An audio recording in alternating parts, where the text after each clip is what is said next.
and I'm looking at the ocean. We're going to dive real deep into his story and his why. Join us, Talk to Tongie, Friday night, 8 p.m. DBS. Say it again. Friday night, 8 p.m. DBS. Talk to Tongie. See you then.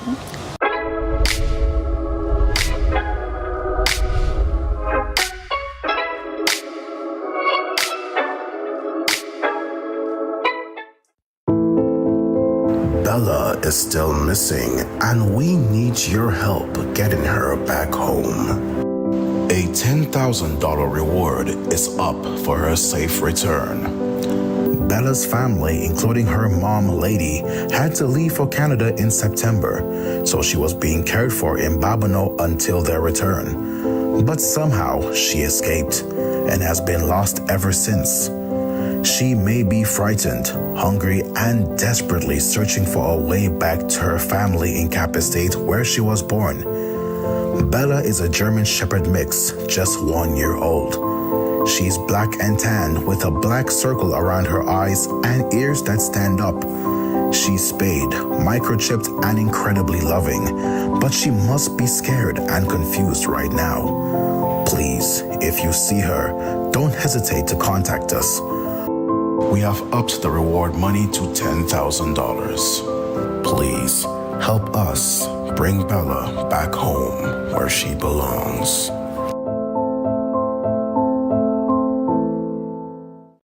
The Babonneau Challenge Fun Walk and Health Fair is back.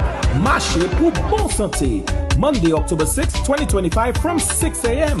The walk starts off from the Babonneau School Grounds to Lacroix, Baybush, Monnier, Union, Balata, and back to Babonneau. Enjoy lively music and full security along our scenic route. Get your official t-shirt for only $30 for a chance to win medals, trophies, prizes, including awards for the youngest and oldest finishers. A special prize for the best decorated t-shirt. Bring your family, friends, or a group and take a step forward to better health. You can't miss our massive health fair because early detection is the best protection. Get your free health checks and services, including blood sugar and blood pressure testing, PSA testing, eye screening, massages, health education, and lots more. A sumptuous Creole breakfast awaits as we celebrate Creole Heritage Month. Register today at the Babonneau Presbytery or call 450-5496 or 285-3788. Babonneau Challenge 2025. Run for good health, Marchez pour bonne santé.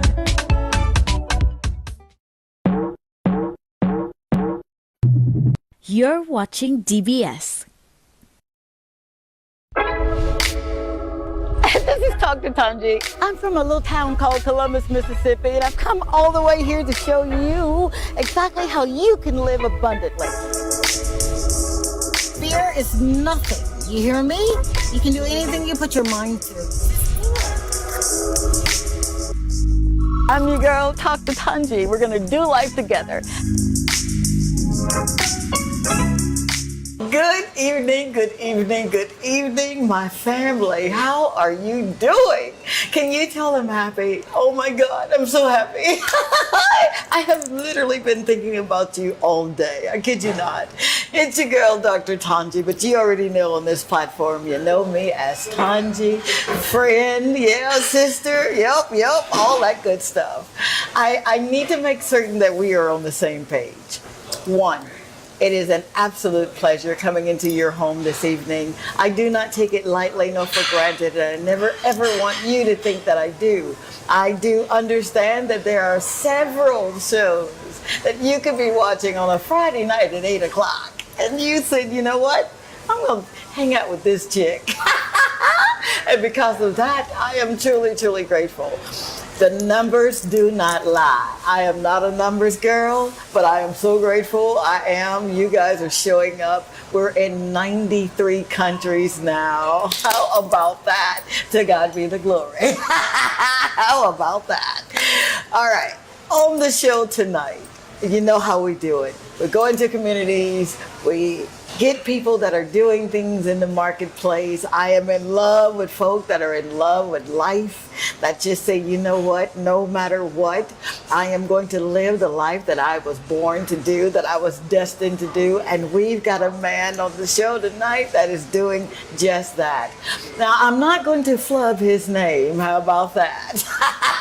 But I do know that it's Manasseh Stanislaus. I did that right. And he is going to come in a way and just kind of let us glean from him. Tell us his why, the passion behind what he does, why he does what he does. He's a musician, he's an artist, he's an entertainer. He's all of that, man, and a bag of chips. And he's right here on this show. So, get your cocoa tea, get your buns, whatever it is that you're going to get to be a part of this show. Go get it. I'll wait because I really, really want you to glean from this man. We'll be right back, and then we're going to get right into it. Stay tuned.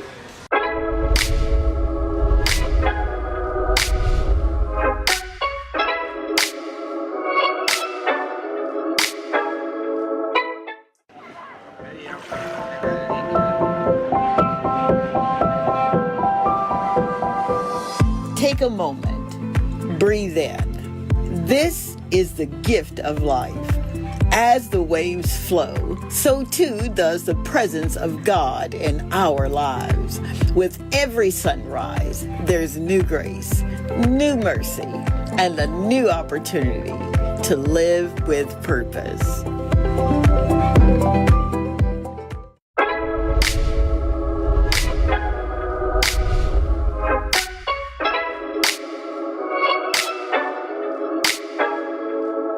And we are back. You know, I think I failed to mention that I literally, get to be in a country where I see people that are their brother's keepers. I see people that are intentional with their love, their generosity. If they see a fellow neighbor on the highway or in the community that needs help, they help.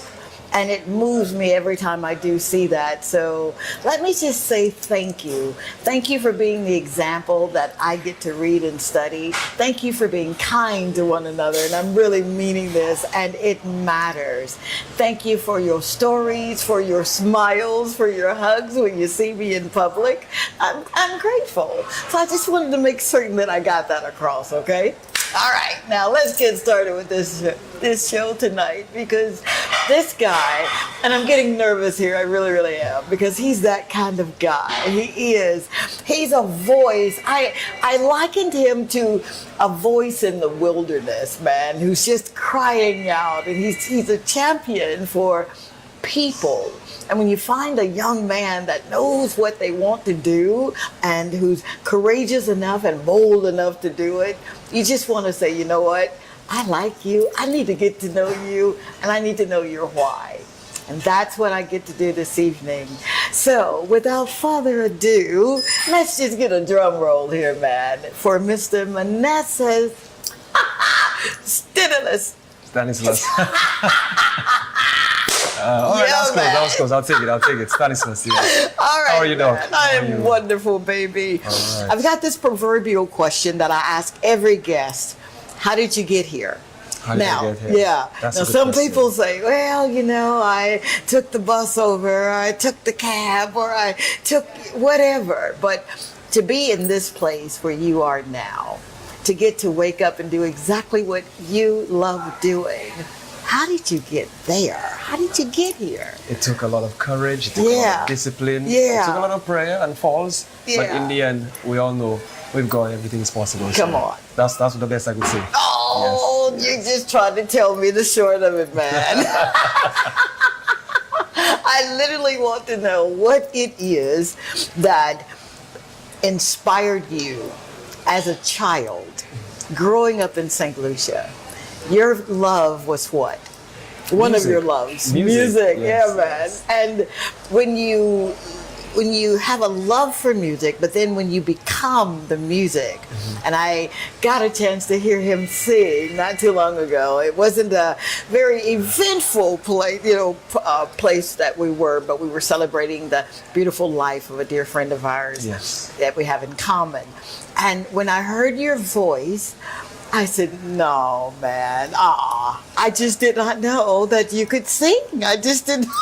Well, a lot of people don't know that, some persons, they only see me now in the media landscape. Yeah. But before I joined media, persons knew me for music, and then when they saw me switch over, they were surprised. So it's a tug of war feeling when people see me now in different spaces, but it's all part of the growth. So multifaceted, still growing and still learning. Oh, I love that. Yes. You say that with such humility, but I know the truth. When you walk in a room, man, you shift atmospheres.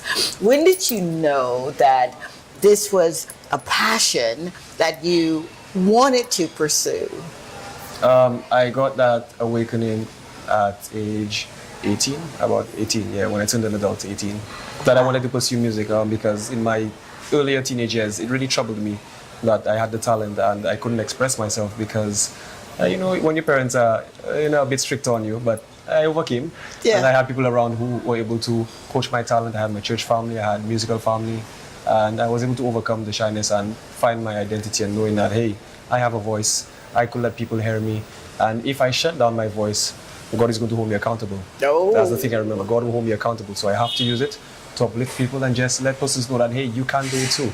If you just take your time, learn, grow, and trust the process, you'll make it. I absolutely love that. Now, you need not think we're going to just run over that, because you said two things that were just really, really paramount. You said, one, you had parents that were kind of, I don't want to say strict, but they knew that they needed to protect the gift, right? So they knew that. And then two, you had to overcome some challenges. Right. If you will, speak on the difference you believe your parents made in making certain that you were adhering to some standards that it felt like it was strict, but it was really for your own good. I would say being raised in a Christian household really kept that balance for me, because if I wasn't raised in a Christian household, I think I would use that gift for damage. For really? Evil. Yeah, it would have led me away, and then I'd be putting people in detriment instead of uplifting them. Okay. That's part one of my question. Part two, you believe that, well, I don't want to put words in your mouth, the challenges, some of the challenges that you had to overcome at a young age, what were they? I was a shy child growing up. I was a shy, sheltered child. So I always hear people say, I'm just shy. I'm like, but you're too old to be shy. No. I was. Not you, but I do hear that a lot. Do you believe that it's a part of the culture? What is it that, I know what shyness is, but why do I hear it time after time after time again? Well, when you're a single child, then I guess you're just one of one, and you don't really interact with everybody else. Yeah, so I was a bit more in the back. Okay. But full of talent. A lot of people saw it, they wanted to try and pull me out, but I was still pushing away because I didn't want attention on me at the time. Yeah, so I didn't want to bring all that attention because it just came with the territory. I would just get attention just because of my talent. So there was a challenge, but I embodied it, and now I'm able to be in a room where I could just be myself, and persons are still drawn to it without being withdrawn. Oh, I absolutely love that. So you would say that you were somewhat of an introvert at first? Yeah, at first, yes. Yeah. Do you think, and I'm just rushing this now, but do you think you're an introvert now? No, I've become balanced. I would say I'm more of an extrovert now. Yes, I'm more of an extrovert now. And plus being in the public front in media, I have no choice. So that's a different transition. It now. really is, yes. man. So you're 18 years old. You're discovering this self-awareness of this gift, and you're honing in on this gift, right? And this is the gift of singing, right? Because you also have another gift, which is the gift of speaking. Some people call it the gift of gab. You've got a voice, and you make that voice known. Was that a part of the transformation from 18 years that you're coming into this gift of singing now, and now did you rediscover, or did you discover that you had a voice?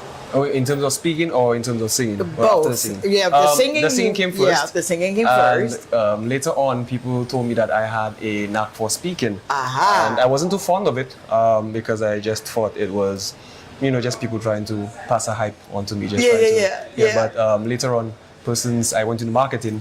I worked in a call center, so obviously the speaking had to take place For there. sure. Yeah, so marketing and customer service, and then into real estate marketing, I went into that. Come so on. I had to speak with people, interact, conduct transactions. Yeah. And the clients were really satisfied when I interacted with them. My boss noticed that, and then lo and behold, one day DBS contacted me, and they said, "I have an offer for you, and you'll be in the public sphere, and you will be a reporter. You'll be doing, various aspects." That's where the growth started. That's where the new journey started. So, hold up, man. Hold up. Time out. Stop the presses. You had no formal training. Per se, no. Wow. So now you do know that you're operating in your gifts, right? I am. Okay, very good. I'm glad you know that. So they called, and now you're put out on this stage, right? Yes. What does it mean to you when people say you've got the voice? What does that mean to you?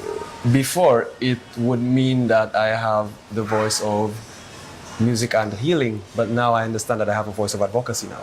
That's the difference.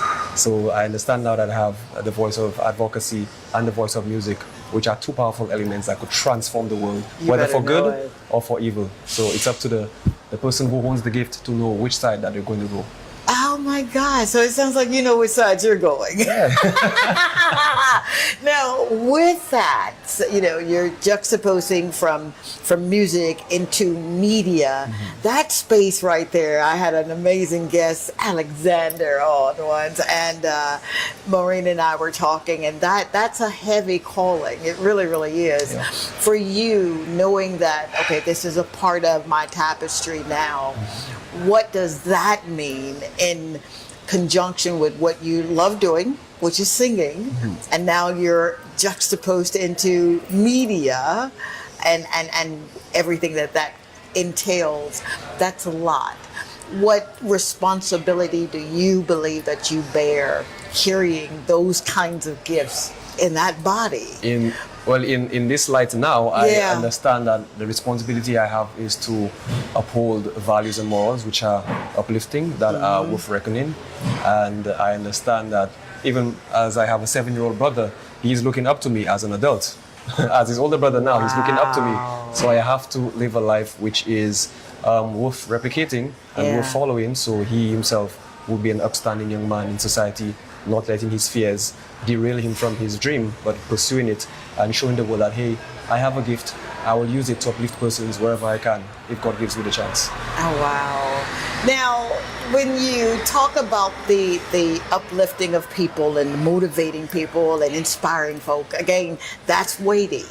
And when we carry that kind of mantle on our lives, there are times when we even hold ourselves to a higher standard, right? Yes, we do. With that being said, what are some of the challenges that you've had to overcome, knowing that you've got this responsibility, you've got your baby brother who's looking up to you now, and what are some of the challenges? And you don't have to get into any specificity, but what challenges have you had to overcome? Certain religious boundaries, which you'd have to push, because as a Seventh-day Adventist, there are certain things that are not considered a norm or acceptable. But in the world of upliftment and empowerment, there are certain norms which go ahead of the cause, because it's for the cause of humanity, not just for Christianity. Yeah. So I had to understand that I don't dabble between the both, but treat each accordingly. Aha. Yeah. Now, you said a lot, and I want to unpack as much as I can because we've gotten an amazing audience where some audience are members of our tribe are believers. They believe in Christ. They believe that God is real. They have had experiences with him and what have you. And then there are some that are saying, you know what, that was good for my mama and my grandmama, but I'm 20 years old and I just, I gotta find myself. You're having to have those challenges. in religious aspects.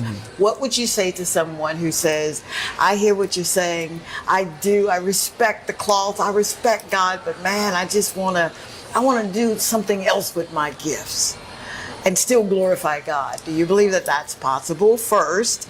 And then what would you say to that person who wants to venture out and do his or her own thing? All right, well, like in the Bible, it clearly says one cannot serve two masters. It's either you do good or you do evil. So whether you want to dabble in one side and say, hey, I could still do good, at the end of the day, the ultimatum is, what good did you do? That is the question. What good did you do? How did you help your fellow man? How did you uplift others with your life and with the gifts that were given to you? These are the questions that will be asked, and we have to account for it. So that is why the responsibility I have taken on myself to only be an instrument of upliftment, empowerment, and a voice to persons who have issues that are not voiced, but then through me, I could advocate for them so there could be a positive change. Okay, very good. All right. I see you carrying this mantle and you're being serious about this. I see you, dear heart. Yeah. So you go out and you are speaking with various people in the marketplace. People hire you for your talent and bring you aboard, and you're singing and you're doing all of this good in the world. What is it that you want? What do you want to be known for? I'm getting ahead of myself because that's this guy okay. he's a wealth of knowledge. He really, really is. What is it that your living legacy, not when you're old, but what is it now that you want to be known for? Well, two things. Since now that I'm in media, Yeah. it is being the voice of the people who can't speak, and for music, it is making moments a memory. That's my two. Oh, That's my wow. two legacies: being the voice for the people who can't speak and making moments a memory. Well, sir, I'm going to have to ask you, why is that important to you? I mean, you got so much good going on. You don't have to speak for folk that don't have a voice. Why is that important to you? Sometimes we just need to be heard, and I think even in Christ's time, there were people who were not heard, and he was the voice for the homeless. He was the voice for the helpless. So it's our responsibility as Christians, whether we may not believe it or not, to be that voice for those who do not have it. And with my music, a lot of people, when they hear me sing, they told me that it takes away their pain. It makes them remember that they can be at peace, that they can understand. Times are rough, but things will get better. So I have to hold on to that legacy, making moments a memory, and being the voice for those who can't speak. Yeah. Wow. Didn't I tell you? I don't think I did, but you are in for a treat. You are in for a treat. I get excited around young people that are living, the guys behind the camera, and I better not call their names, but they are in the credit. They are living their lives from this place, from the inside out. And to see people do that, it does something for me, man. It really, really does. So thank you so very, very much. And seriously. I'm grateful that you saw that in me, because a lot of people are drawn to the light. Some may not understand, but at least you understand the depth of it. But I have to, man, because iron sharpens iron. That's right. Didn't you know? Yes. Now, let's talk about this public engagement. I want to shift gears a little bit from you speaking in the marketplace to you having showcases. You've done some hosting, is that right? A bit. Have you done some hosting? Yeah. A bit. Now, when it comes to putting other people's, and I guess it's part of the marketing ploy, but when you're hosting and you're bringing other people's visions to life, how important is that for you to literally align yourself with what you're doing? How important is that? It is very important. Image and embodying a vision is really important for a client, because if you cannot interpret what they want to portray, then you would have failed the mission. Yeah, so you have to be able to interpret, internalize, and then present a product that matches what they envision. Has there ever been an instance or a circumstance or situation where the offer was wonderful, it was genuine, but it was just something that didn't click with you and you just couldn't move forward? Have you ever had that kind of situation? Yes, I have. Yeah? How do you handle something like that? Because I'm sure it's somebody that's watching that's saying, but the money, man, I'm working on getting my money up. But how do you handle that? You step back, you go back to the blueprint and analyze where the faults are, and you have a moment of redress, and then you probably just revisit, restructure, and then you could present again. Because I mean, ideas sometimes they take a little while to settle. Sometimes you may make a first pitch, it doesn't sit on the client's mind, but the idea is there, and sometimes you may just tweak it a bit and repitch, and then it gets the go ahead.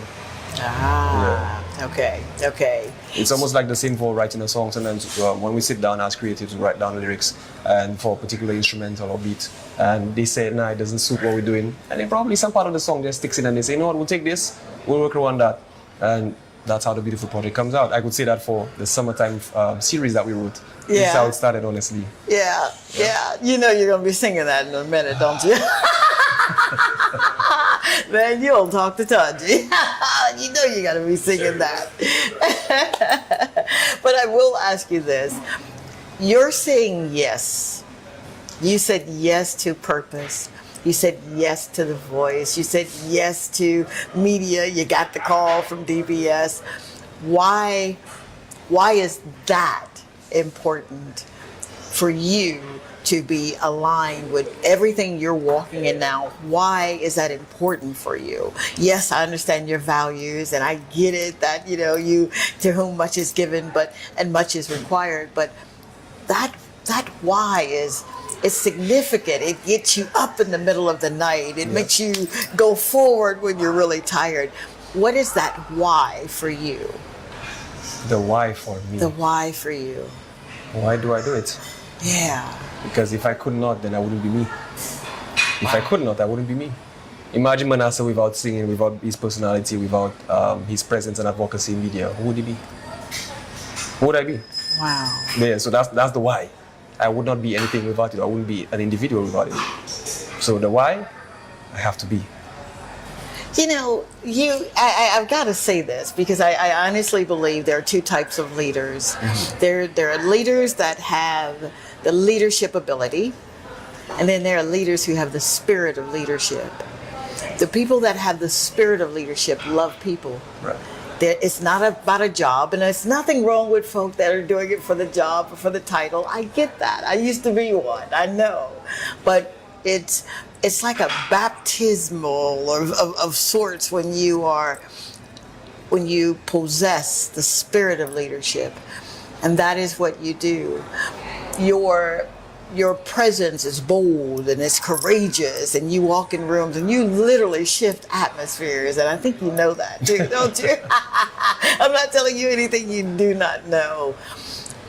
What's the confidence for the man that can walk in that kind of authority? What is it that allows you to walk like that?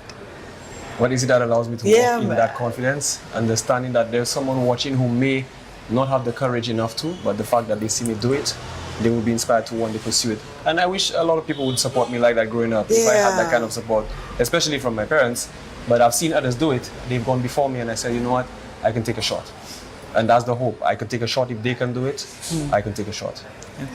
Okay. And that's the hope of, I guess, every young person who's seeking to pursue something positive, or just be their own self in a world where being yourself is really discredited. Who you telling? I know. All right. They're already calling for a break. Dadgummit. We're just getting started, I swear to you. We're going to peel away the layers and literally get into this man's presence and discover what is it that will cause him to do exactly what he knows he's been born to do, unequivocally and unapologetically doing it. Stay tuned. We'll be right back.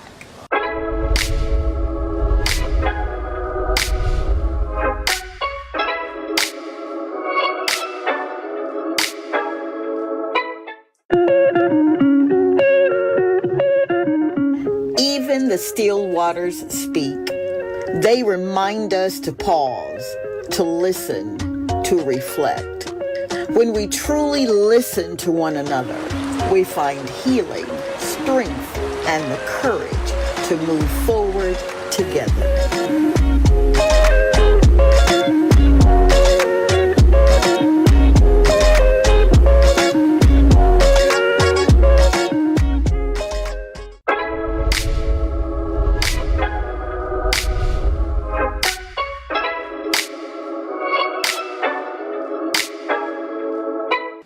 mention that we are in this amazing establishment called Matthew's Rooftop. This place is located in Rodney Bay, and it is spectacular. They've got the best food, the best drinks, the best service, and tell them Dr. Tongie sent you. With my shameless plug. All right, let's get into this man, Manasseh, being a social influencer. When you think about the word social influence, right? We think about social media and we've got our platforms. That is weighty for people who have a voice, for people that are doing things in the marketplace. What does that mean to you? You're now a social influencer. I know, right? I know, right? That's a big weight. That's a big weight. Yeah. It just means that I have to walk lightly in the public sphere, but also I have to put pressure on the events that are necessary so people can be aware. Because a lot of people aren't aware of things that are going on in the daily life or the daily operation, but they need to be aware. So having that platform is really a blessing. Aha. And it is. It really, really is. And I do not dare want to take it lightly or for granted because, again, social influencers, they do a lot. They do. And you mentioned early on in this interview how your mom and dad shaped you. Some of the things that you were allowed to do and were not allowed to do as a child. Would you kind of delve into that a little bit for those who think that you just kind of were able to do whatever it was that you wanted to do to get to this place? Oh, no. They sheltered me from a lot of things in the real world, but the sheltering allowed me to just be more disciplined. It allowed me to understand life from a different point of view because there's a lot of harmful things out there, but if you have that discipline and you're aware of your path, then you won't venture into these areas. You got to forgive me, baby. It's hot. I know, it's summer for life, right? It's summertime. You got to tell me about this summer for life because I'm feeling it now. How did you come up with such an imaginative foray of music, Summer for Life? Talk about this, please. Well, the summertime series began in COVID. So 2020, in the midst of all the lockdown and stress and depression, my friend Alex Klein, Salty, he sent me a beat. And I'm like, you know what? I'll take a shot and I'll put something creative out during the COVID. Imagine in a pandemic when everybody's home and stressed out. I said, you know what? Let me bring out some positive light so people could enjoy the Caribbean and still go back to what they once knew before lockdown. And we came together in studio at Keville Placid, Kingdom Tower Music. We put down the verses and we got the crew to shoot Ivel. We got Casey from JQ Productions and the KTM family, you know, our musical family. We were there. We shot in the river, being in the river by the beach, hanging out with the friends to put something positive, remind persons that, hey, even in the lockdown, you could still meet with your family and enjoy the good times without any of the restrictions. Absolutely. And that's where it began. 2020. Oh my gosh. Yeah. So did you ever feel like, man, this thing is not going to come into fruition? What am I doing here? No. I actually felt that it was needed at the time. My hunger was for that project to be put out so persons could be enlightened because a lot of persons, creatives, were depressed. And the fact that my friend sent me that beat in July, the July of that year, COVID 2020, I said, you know what, I'll take that shot because I was under depression. I wanted to express myself. I could not express myself. So I took that chance. Wow. We came in the studio, wrote the song out, got the ideas going and published that. And that's where it began. Yeah. That's where it began. And look at that smile, man. That smile is saying a lot about that body of work there. You said something that a lot of people, especially brown and black people, we don't talk about depression. And we, for whatever reason, think that we can either hear me when I say this. I know you're going to get me because I am a woman of prayer. I am, but I do understand that there are times when you literally have to do in conjunction with prayer, other things. What would you say to depression and your way of dealing with it, and then what would you advise others? My way of dealing with the supposed depression in COVID was through express creativity. The creativity allowed my mind to drift away from the fact that, hey, we were being controlled by a system which was above us, but we could still put out creative projects, we could still do what we love, and we could still put content for people to consume within the pandemic. Even in the pandemic? Yeah, even in the pandemic, we did that. We did that. Wow. That is so miraculous. It really is. Yes. Do you ever get where you're being positive, you're spreading this light, and you're just walking in places, shifting atmosphere, all that good stuff, right? Do you ever get it? Why are you so happy? What is it about you? What is? Do you ever get that from people? Yeah, they do. They wonder why I'm so calm, why I'm so happy. I mean, I'm grateful to be alive. If I did not have the opportunities or I didn't have the avenues that I have, why should I be sad? A lot of people wish they have half of what I have the access to. So, of course, I should be grateful. I have 10 fingers, I have 10 toes. I could speak, I could see, I could smell. I have a job, I have a home, I have my family. Amen. What more could I ask for? Wow. See, that's what I'm talking about. Again, I told you, you're akin to this old sage man who learned the secret, you know, and you live from the inside out. Wow. How did you get there? Life's journey takes you there. Life's journey takes you there. It takes you there, honestly. But it does, and I'm not being an advocate here, but it takes you there. But you're not always in the mindset to not just react, but to be proactive sometimes. So I'm assuming that you're practicing this, right? This is not just something that you wake up every day. What's your how did I get here moment? How do you get to that place where you're not reacting, where what someone has said about you does not matter, and you're fighting that? How do you get from I'm not choosing this, I'm going to walk this way?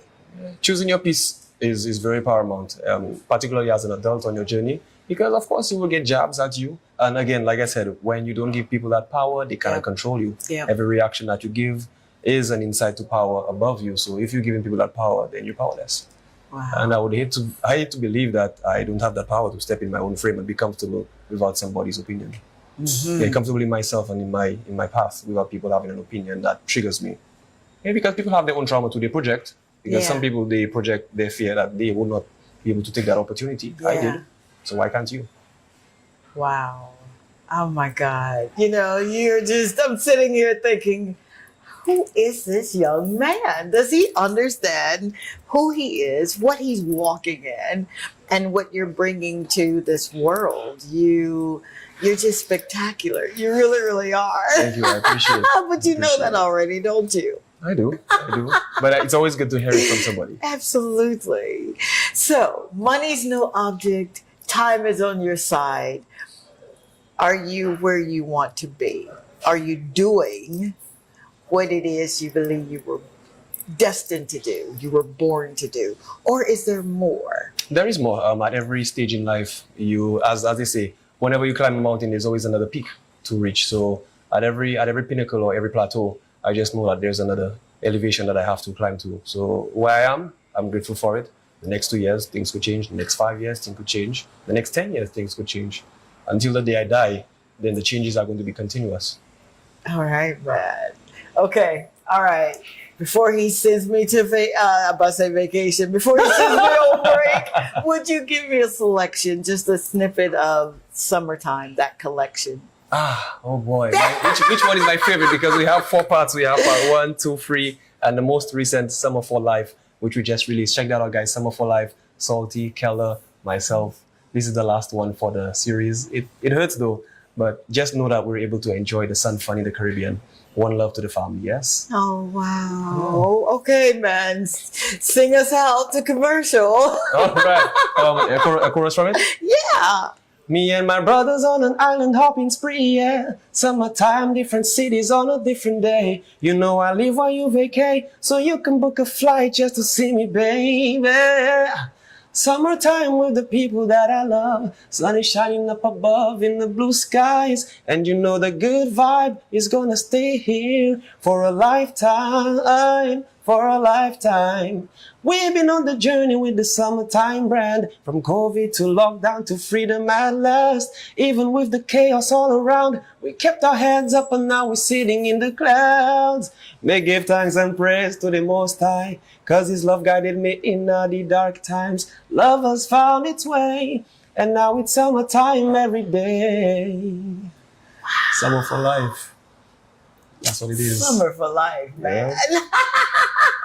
Oh, we'll be right back. What?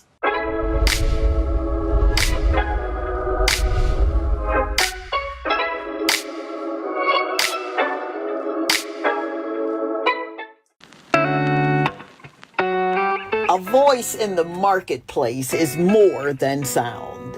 It's presence, its power, its purpose. Manasseh's journey reminds us that when you dare to use your voice, you give permission for others to rise and be heard.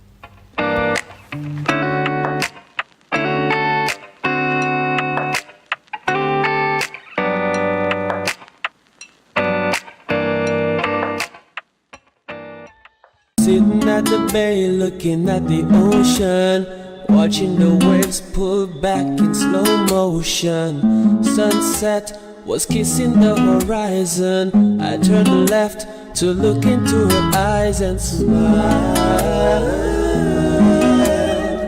I turned left to look into her eyes and smile. 'Cause she reflected the light from the sun. She put her hand on me, I put my hand on her. She came close to me, I got close to her. She put her face on my face and my pulse began to race. Stars were shining down on me and she kissed me slowly. That's the magic of love when you're down at the bay, looking at the ocean, staring at the ocean, looking at the ocean, staring at the ocean, looking at the ocean. Yeah. We got sand between our toes, we ain't got no woes. Talking about life and moping all about this strife. And moping all about this strife. 'Cause we have made it so far in this life. Poured her a glass filled with champagne, sipping away as if chasing the pain. Staring at life from this new window pane. Looking at the ocean,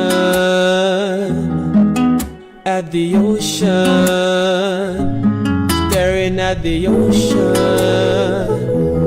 looking at the ocean, staring at the ocean,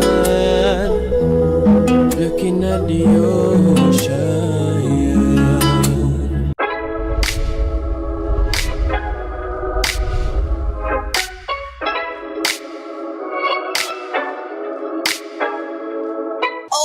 So good. Oh my God. You're welcome. You're welcome. I'm glad that you enjoyed it. And Lusha, I hope that you enjoyed. Oh my God. Okay, now let's get back to work. Now, public opinion is one thing, right? You're in the spotlight and you're dealing behind the scenes. You're confident, you're bold, you're ready to step out the door and do what you do. And then somebody has an opinion of you. Does that matter to you?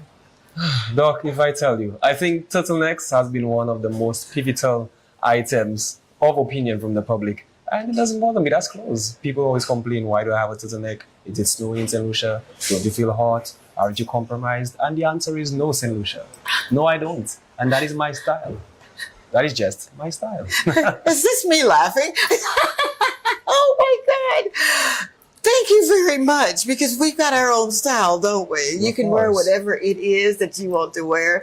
I swear to you, I got this thing, and I tell everybody, my clothes get excited. When I walk past them, they're like, oh, please let her pick me today. Oh, please pick me today. That's right. Yeah. So good for you. So it does not matter. It's bad, it's bad enough when we don't extend grace and the same mercy that we extend to other people, to ourselves. That's enough. So what other people's opinion is about us, that's none of our business.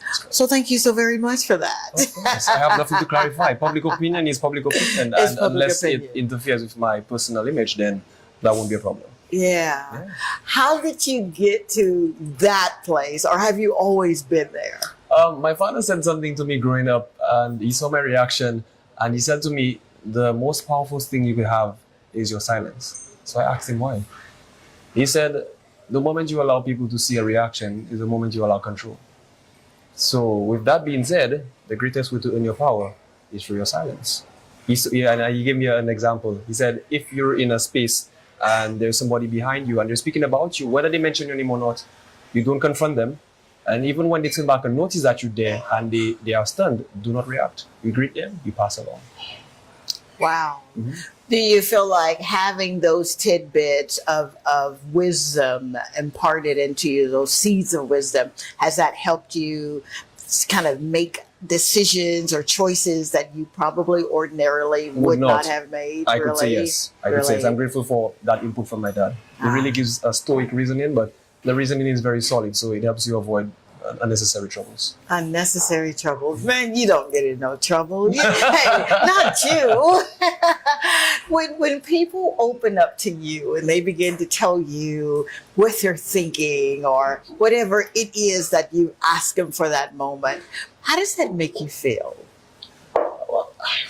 That, I've never thought of that until now.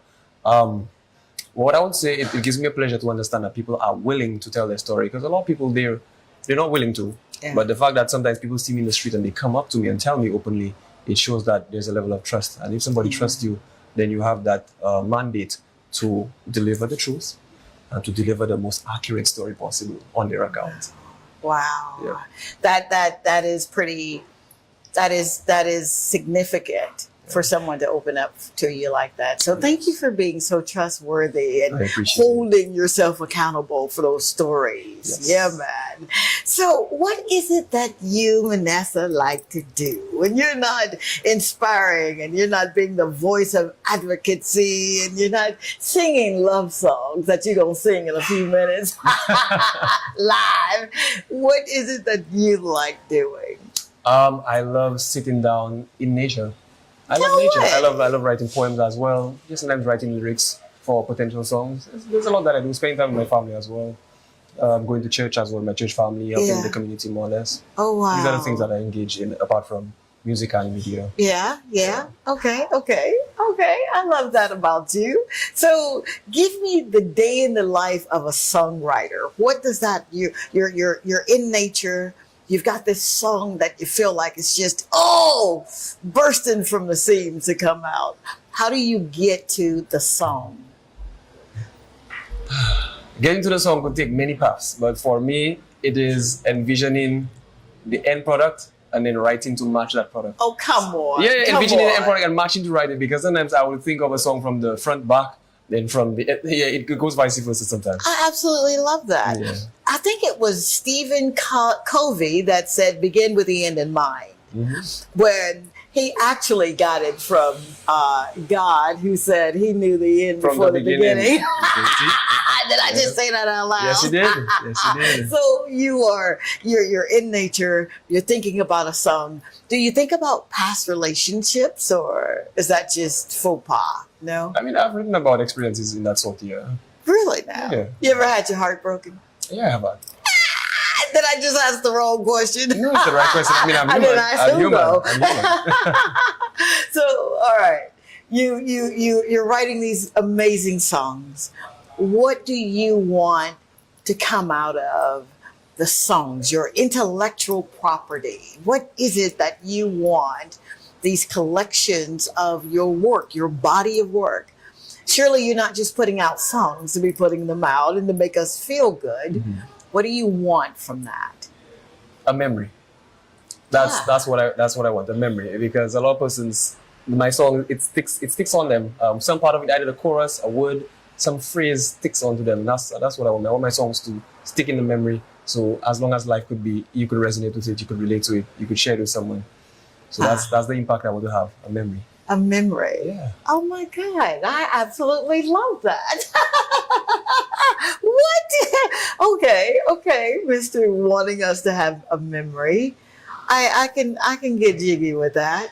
So before he tells me that we're finna go for a break, would you sing live for our audience? That's in 93 countries, real fast. Just a snippet of something beautiful. Is it original? Do you want the cover? What exactly Whatever do you you want to give us, we'll take it, right? Yeah, man.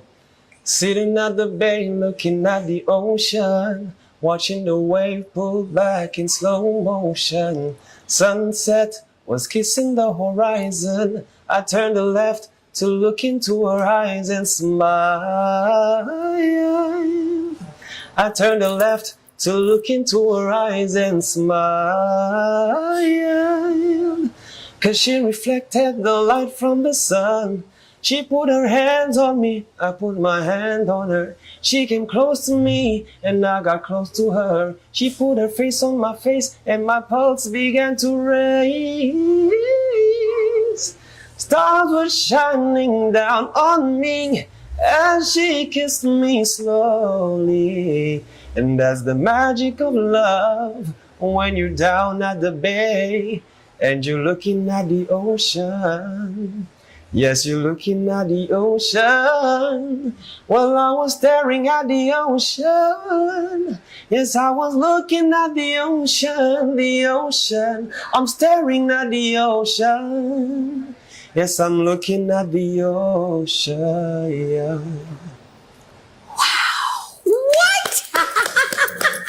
You heard it on Talk to Tongie. I feel like a little kid in the candy store. Well, you should. Wow.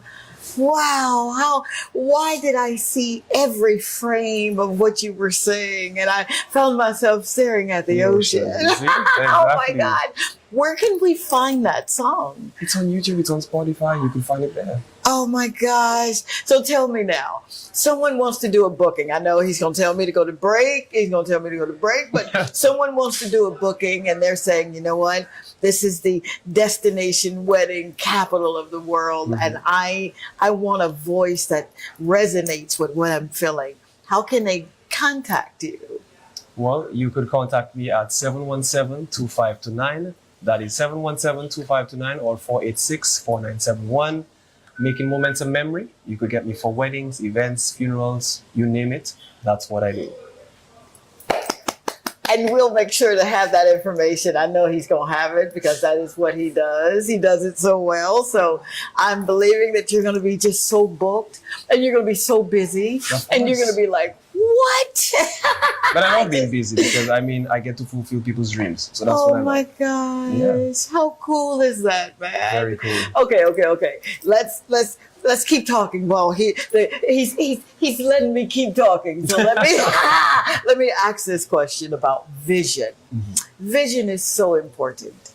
A man or woman without a vision is a very frightening person because you have no idea where you're going. You gotta have a vision.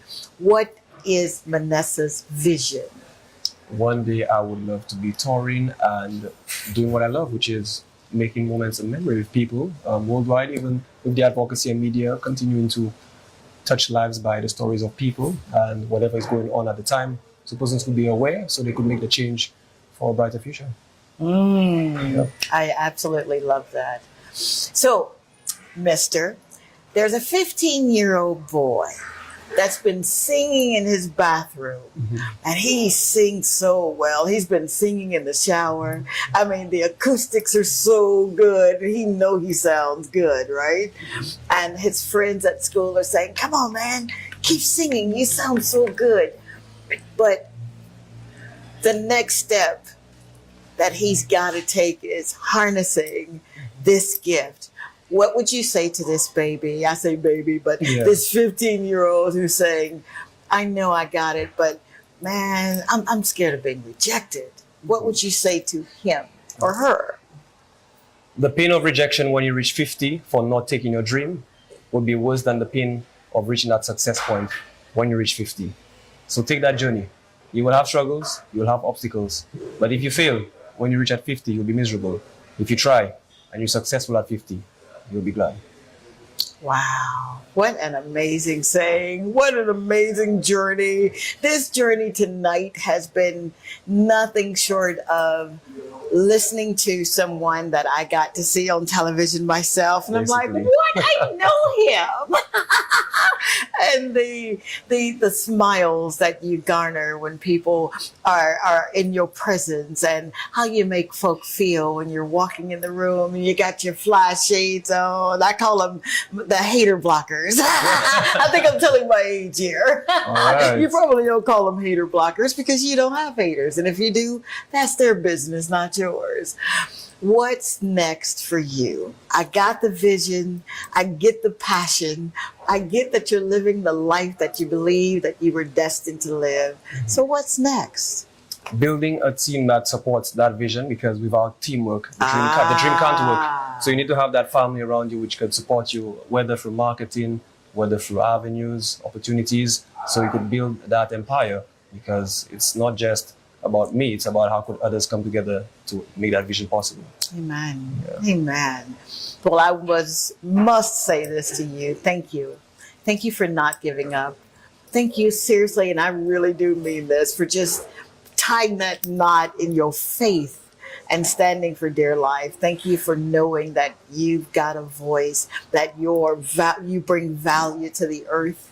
You are a child of the Most High King, right? I want to thank him every day for that gift, because without it and his guidance, trust me, I don't know what I'll do. Wow. I do not know where I'll be, honestly. So I thank God. I thank my family. I thank my church family, my musical family, the Digital Bodega, big up your one time. Yeah. And all those who continue to support my musical growth and my journey, I thank you. Oh, wow. How about that? Oh, St. Lucia. Yay! Thank you so much for being an amazing part of my journey. Thank you for being part of the tapestry of my dreams, making my dreams come true. I kid you not. I swear to you, everywhere I go, whether I'm in South Africa or Israel or wherever I am, I'm always talking about this amazing place. I'm always talking about the people, the culture, the food, the way you love one another, the way you are. And I said it once, I'll say it again. You really are your brother's keepers. The way you love and take care of each other. You don't find that. And I've been some places, man, and I've seen some things, but to see people really show up for his or her neighbor, that's nothing short of a blessing. Thank you so, so very much. Linda, you are amazing, my lovely. Thank you for creating this amazing platform for us to come together, tell stories, to celebrate one another and uplift and motivate and inspire. Bon Bon, Caden, Kendrick, Idris, Francis, I love you. Thank you so much for being a part of my life. And St. Lucia, and for everyone who's watching, thank you. God bless you. I pray that we've said something that will literally move you out of your way and to the place that you're supposed to be. Until next time, the Lord say the same and the creek don't rise. We're going to do this thing called Talk to Tongie, Friday night, 8 o'clock on DBS. Bye.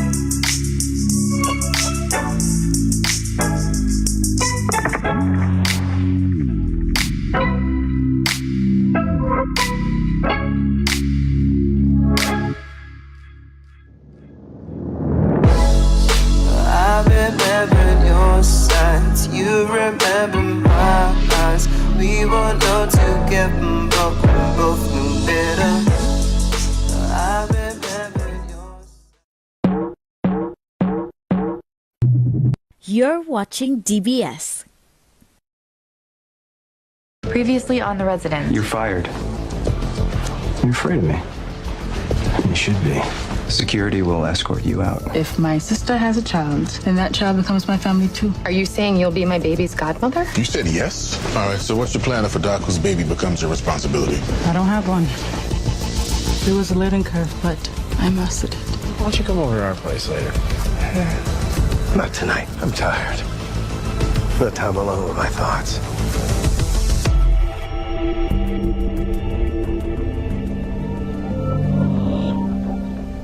This incredible woman had the ability to save a life right in front of me, and I knew in that moment that I wanted to be a person who could jump out of the car to help people. So that's what I do.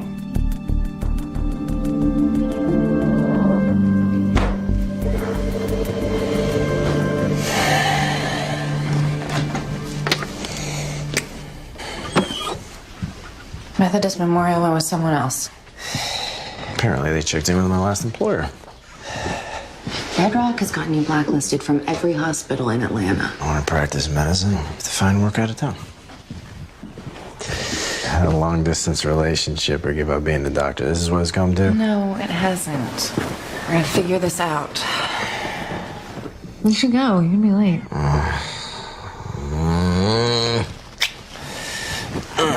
Have any idea why Reggie wanted to see you? No, he just said to meet him at the Georgia FC practice field. Is it bad that I had no idea Atlanta has a soccer team? Yes. But I forgive you.